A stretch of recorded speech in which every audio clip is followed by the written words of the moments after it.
pour vous expliquer la suite du TP sur la mesure d'affaiblissement. On vous repasse l'ingénieur Zina pour vous expliquer. Ok, nous sommes à la deuxième partie du TP pour la mesure de l'affaiblissement. Ici, nous avons notre maquette. C'est la maquette, maquette de transmission, de distribution et conception. On a le transmetteur, l'émission ici, et le récepteur là. Nous n'allons pas utiliser le récepteur, nous allons utiliser seulement que l'émetteur. Et nous avons un paramètre pour mesurer l'affaiblissement.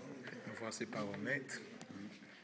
Voilà le Puis, on a le DBM, DB et les différents longueurs d'onde de la fibre. Voilà, Maintenant, nous allons commencer le TP. Nous avons d'abord une fibre de 50 mètres. Avec, en fonction des différentes longueurs d'onde, nous allons mesurer l'affaiblissement.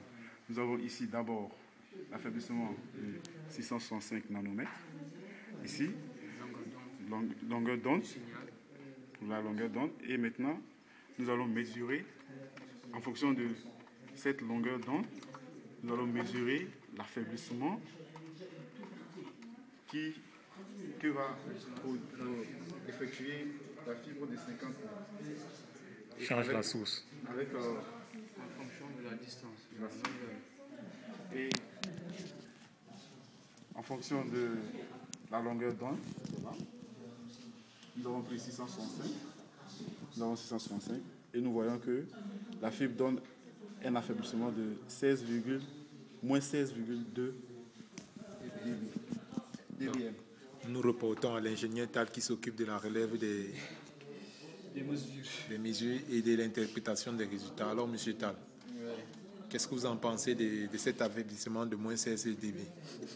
On constate que, bien entendu, l'affaiblissement est d'autant plus important que le fibre est long.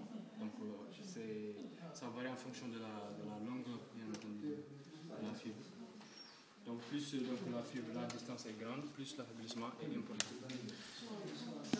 Ok, nous vous remercions de nous avoir suivis en espérant que ce TP vous aura aidé et on vous revoit au TP3.